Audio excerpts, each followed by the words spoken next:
Welcome to the 7th episode of Advice Talks, the podcast that is brought to you by AdviceScotland.com.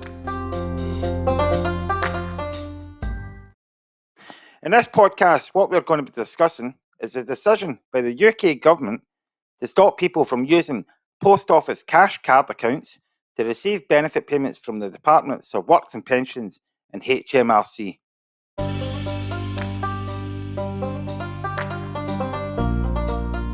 Now, my name is Alan McIntosh, and you're listening to Advice Talks.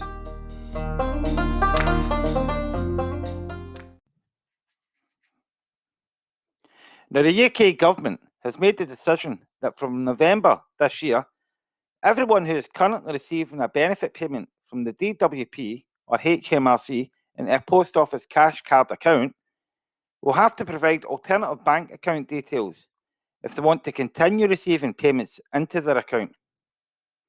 Now, this does not mean if you don't provide details of a bank account, your benefit payments will stop. But instead, what it does mean is you will have to receive them by another method, and most likely via a pay point.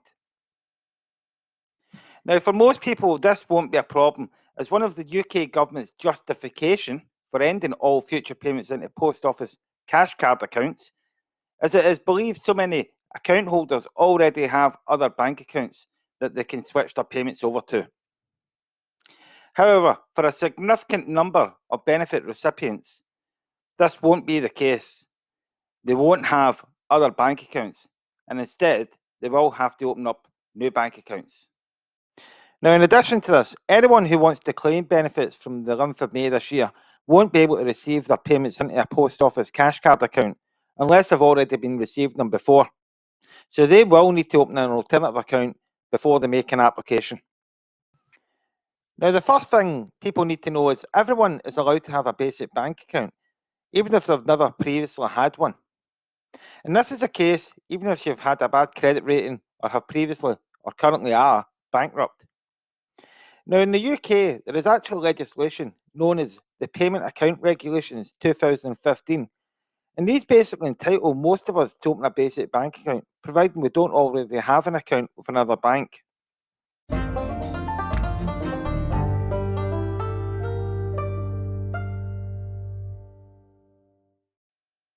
Now, basically, a basic bank account is an account that allows you to deposit and withdraw money from a bank branch or ATM machine.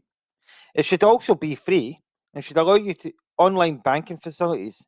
It should also allow you to set up direct debits, standing orders, and to make electronic transfers.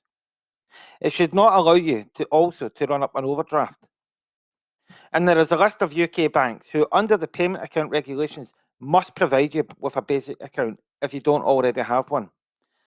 These banks are Barclays, Clydesdale and Yorkshire Bank, Cooperative Bank, HSBC, the Lloyds Banking Group, which includes the Halifax and the Bank of Scotland brands, Nationwide, the Royal Bank of Scotland, then that also includes NatWest and Ulster Bank brands, Santander and the TSB.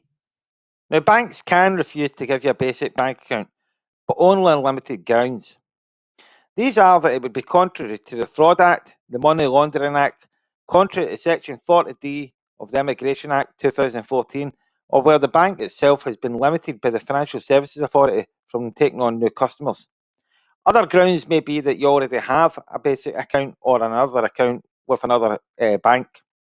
A bank may also refuse to open an account if it believes the conduct of the customer may constitute an offence to one of its staff. However, to emphasise that again, being bankrupt is not grounds for refusing someone a basic bank account or the fact that they've had bad debt in the past.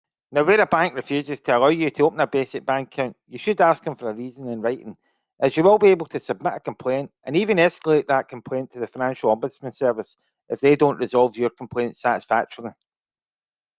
Now, one of the biggest problems people will have when opening any basic bank account is the bank is still required to ask you to provide proof of your identity and your address. Now, this is for money laundering purposes. Now, ideally, you will have photographic ID for proving your identity, such as a passport or a new driving licence. But if you don't worry.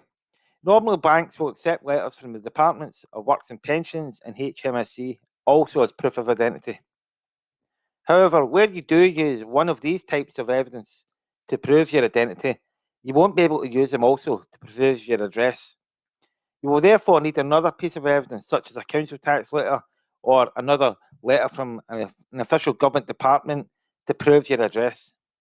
If you are struggling to find sufficient proof, visit the bank's website to see what alternative proofs of identity and address they will consider.